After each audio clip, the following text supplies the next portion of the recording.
Olá, tudo bem? Professor Tadeu aqui mais uma vez com a disciplina Teoria das Organizações. Iremos para a quarta parte da aula 1. Nesta aula, iremos tratar da teoria das relações humanas. E essa aula ela tem como objetivo identificar os principais conceitos que influenciam o comportamento humano, a motivação das pessoas, a liderança, a comunicação e a diferença entre a organização formal e a informal. E terá como tópicos a teoria das relações humanas, a experiência de Hawthorne e a concepção do homem social, bem como motivação humana e liderança. Então, relembrando aqui alguns aspectos da aula passada sobre a teoria clássica da administração, a gente pôde observar alguns dos princípios, alguns dos conceitos, tanto da administração científica de Taylor, como a administração clássica de Fayol. Podemos observar também as características da produção em massa de Ford e seus princípios, bem como o objetivo da teoria clássica e da administração científica, que eram mesmo a busca da eficiência das organizações. Podemos também conhecer as funções e os princípios básicos da empresa segundo Fayol. Vamos lá então, iniciar com a teoria das relações humanas. A teoria das relações humanas ela dá ênfase nas pessoas que trabalham ou participam das organizações. A preocupação com a máquina, com o método de trabalho e com a organização formal, ela cede espaço para a preocupação com as pessoas e os grupos sociais.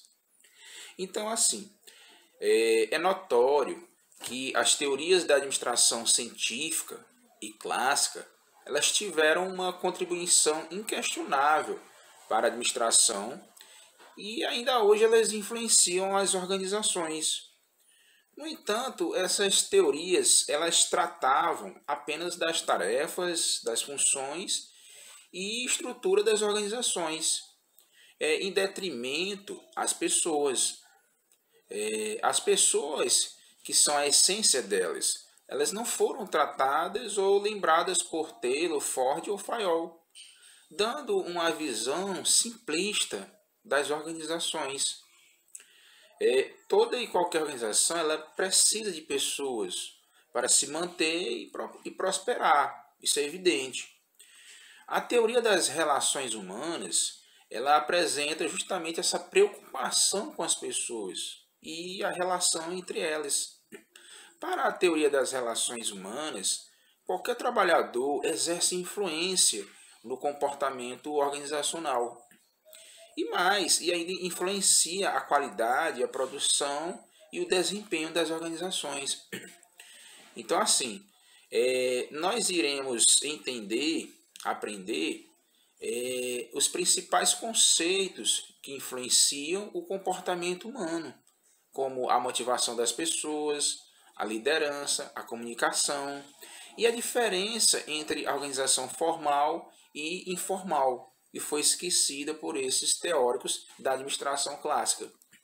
Então, assim, toda essa abordagem ela será indispensável para que a gente possa compreender as influências e a importância das pessoas nas organizações,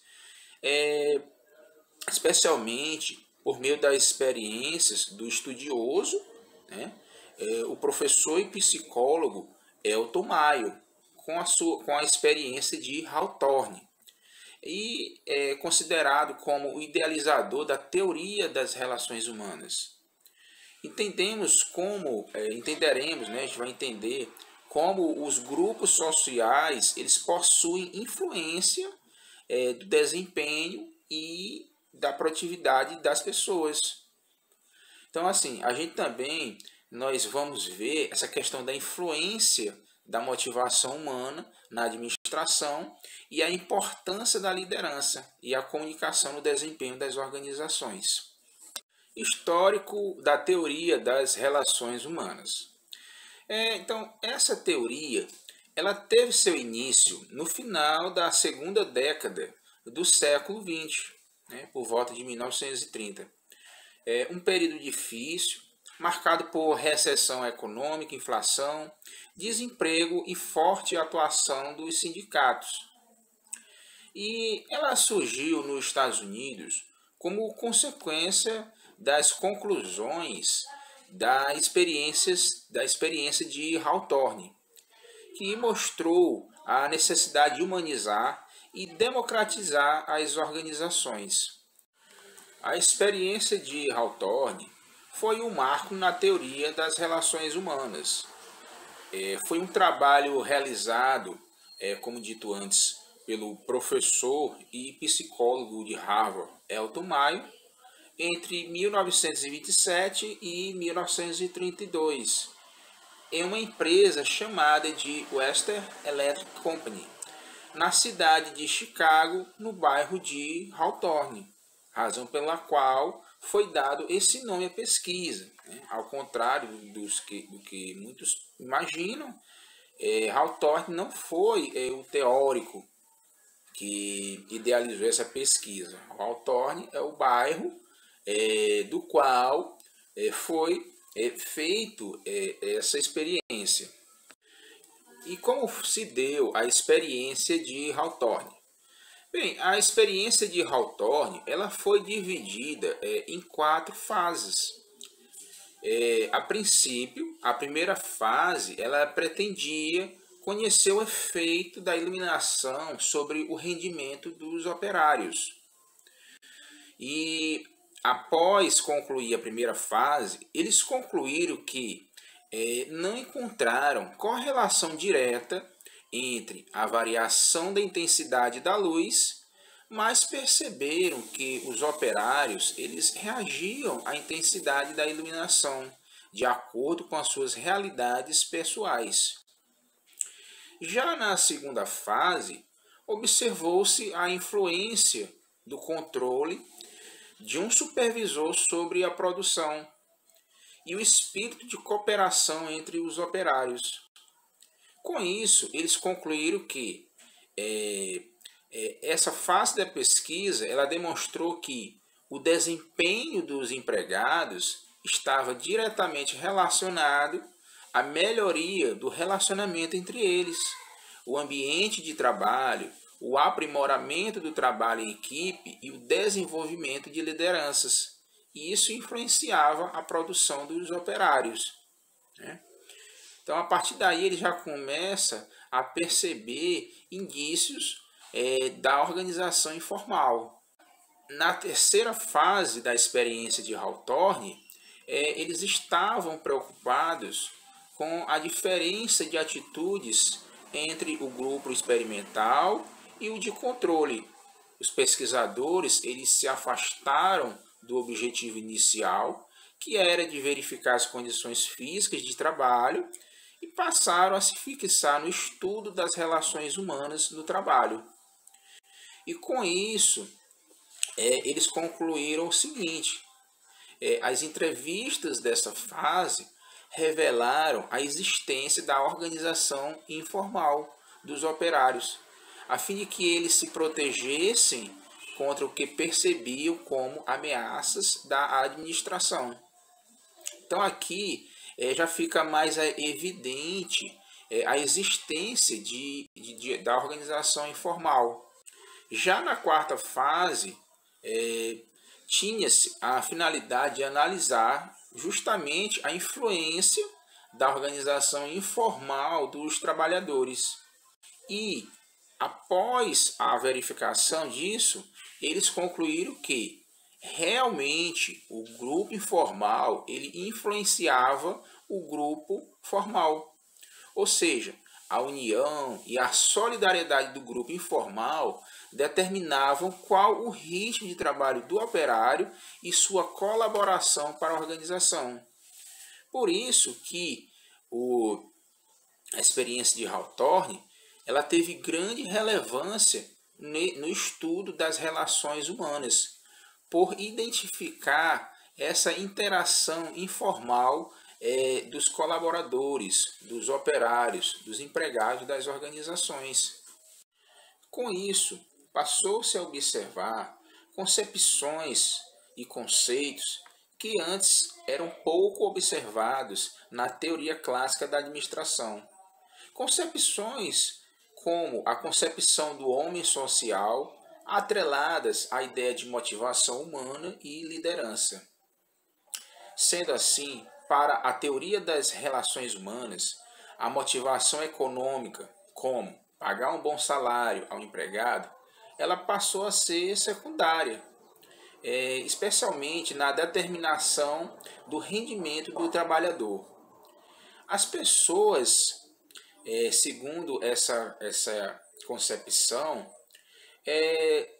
são motivadas pela necessidade de reconhecimento, de aprovação social e participação nas atividades dos grupos sociais dos quais convivem. O conceito de motivação ele ganha mais espaço na teoria das relações humanas, onde a motivação ela passa a ser algo íntimo e pessoal e provocada por alguma necessidade individual. O que as organizações podem fazer é criar instrumentos que mostrem e explicitem nos colaboradores comportamentos e ações que os levem a uma motivação para atingirem uma determinada satisfação. Outro conceito bastante difundido e apreciado na teoria das relações humanas é o conceito de liderança, onde Alberto Chiavenato, ele vai definir liderança como o processo em que uma pessoa é capaz, por suas características individuais, de entender as necessidades da organização e obter envolvimento e a participação dos colaboradores para alcançar os objetivos dessa organização.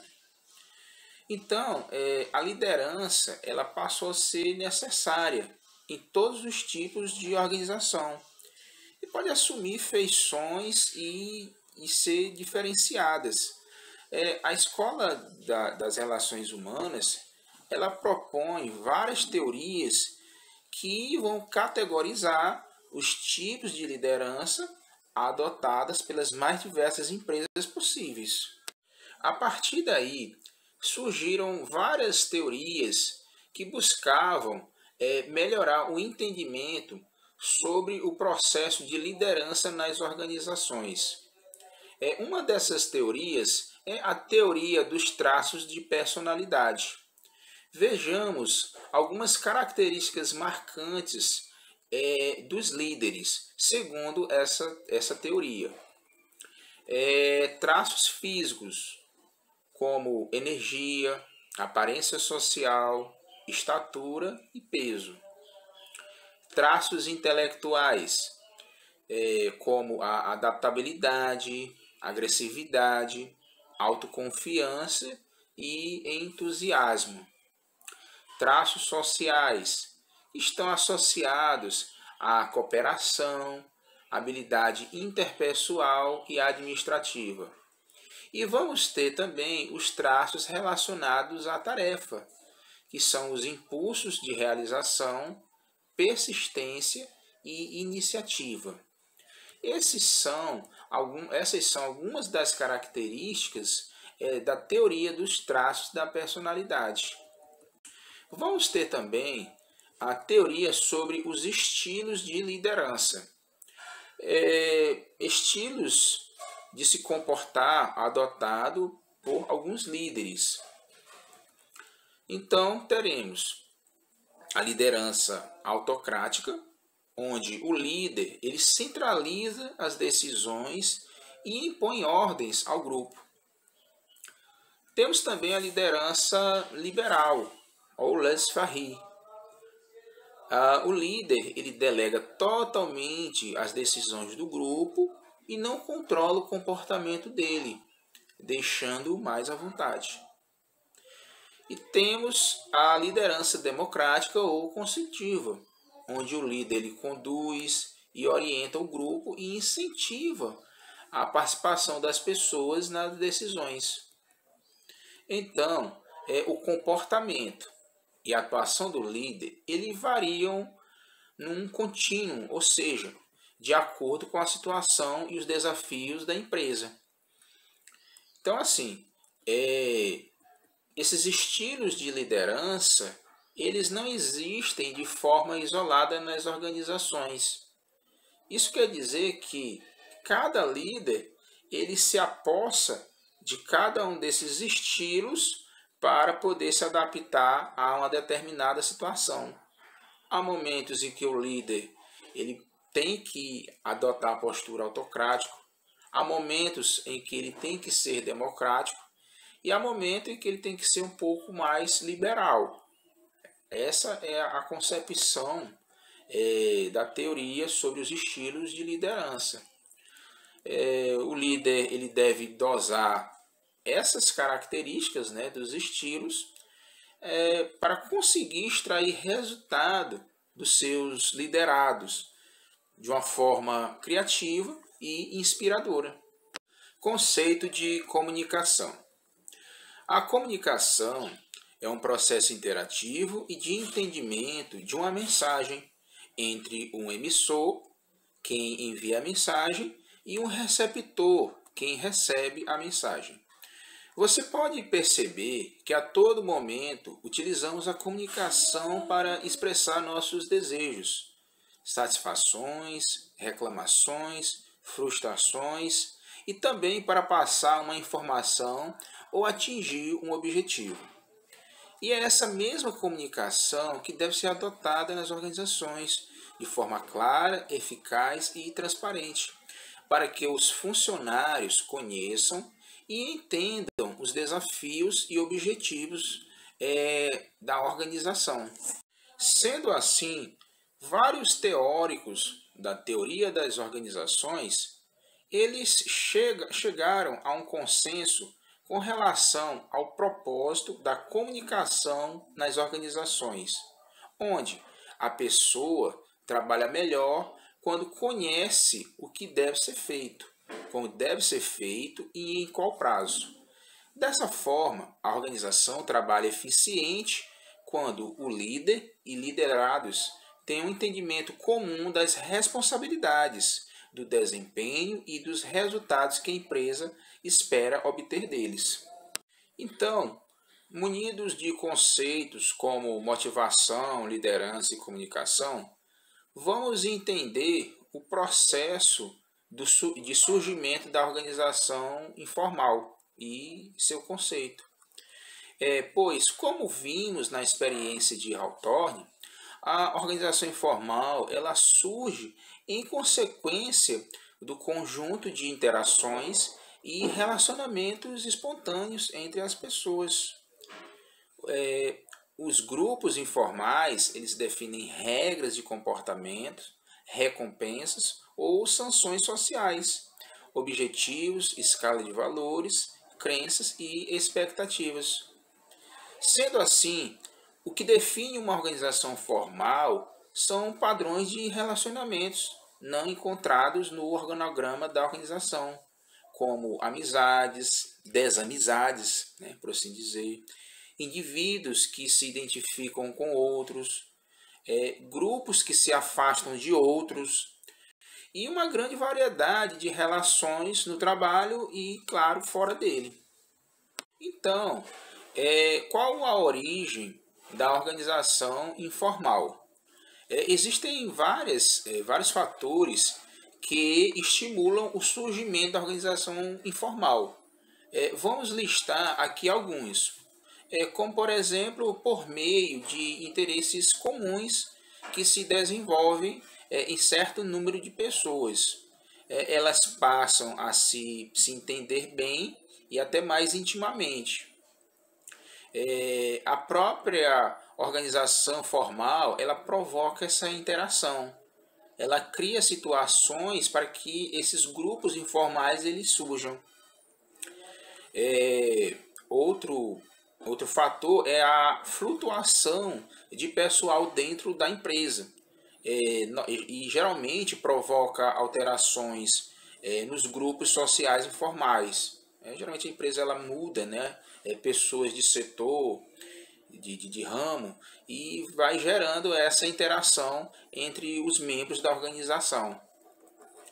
E claro, né, os períodos de lazer. Né? Esses aí é que realmente são os que mais estimulam os grupos informais, pois eles permitem uma intensa interação entre as pessoas, estabelecendo vínculos sociais fortes entre o pessoal. Né?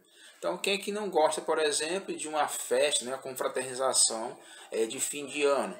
Então, isso é muito importante, né, a empresa ela criar essas situações de interação entre os seus colaboradores.